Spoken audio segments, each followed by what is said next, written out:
Three baboons. Three baboons. Three baboons. It was monkey mania right in the heart of Sydney. Three baboons running wild through RPA Hospital at Camperdown. I'm Joseph from Sydney Safe Animals and Labs. We have a monthly vigil here every first Friday of the month between 3 and 6 o'clock. We are here obviously to target the doctors and nurses, and obviously to talk and encourage people to talk to us about animal testing. We are here obviously today with the Animal Justice Party as well, who obviously are here on the back of, and they've had things like the right to release bills before, and they've got a couple of asks that we'll talk about in a minute as well. The reason why that we're here this week is obviously because of the baboons that escaped last week. So there were 3 baboons that escaped last week, a male and 2 females. So just put the animal cruelty aside here, we've got 3 baboons that escaped. So they were found. It wasn't they ambushed, they were found. So if you picture sort of what a truck would be, you would have a cage within a truck. So you've got 2 potential locks that could have been broken there. They were found. Can you imagine if these were rats, mice, cats, any other animals that were small enough that could have just escaped and we wouldn't have seen? Baboons obviously look very different. So that's one thing. Number 2, the risk to the public and the security and the patients here. So you've got a lot of people here that are wandering around. These baboons have been in an enclosed facility for all their lives. They would have been born in there. So you've got these animals that were scared, probably don't trust humans, aggressive, could have had any form of injection into them for the last 15 years. We have got no transparency of what could have happened. So if you were wandering here, you could have been bitten by these animals, you could have been attacked by them, anything could have happened. The security have not been trained on wrestling down baboons. That isn't what they've been trained. However, the media turned it into a joke. They completely tried to diffuse and distract. If they were escaped prisoners, it would have been very different. They would have asked people to be on their guard, go and take cover, but it was easier to mock and joke and make us look like fools. This is pretty horrific, and it shows how much transparency there is in this industry. The other thing to bear in mind is if these animals were coming here for vasectomy, and we won't know, but that's what they say, it will also imply there is significant overcrowding of the facility in Wallachia.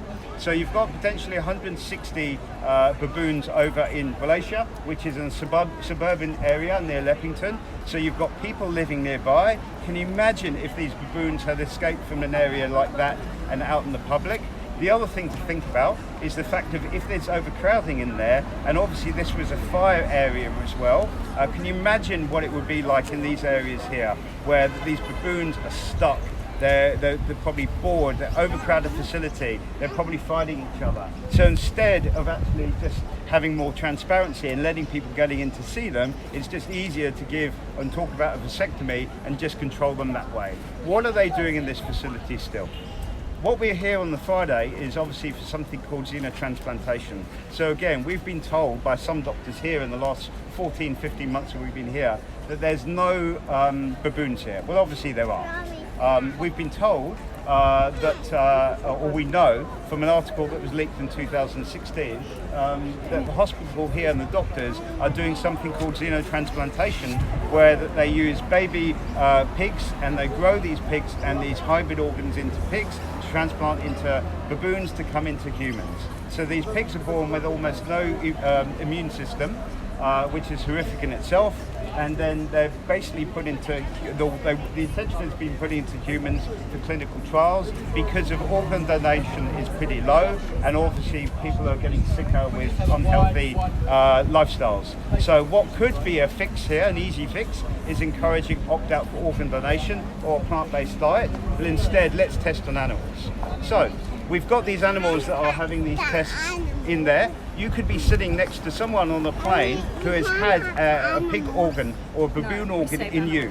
You would not know. There's no transparency, there's no consent here, and what you would have is the fact of that you could be sitting next to someone and there could be a new future pandemic here, cross-species. We're worried about coronavirus, but this is a licensed thing that's happening, which is pretty horrific. There are other forms of ways to do scientific and better ways to do testing outside animals.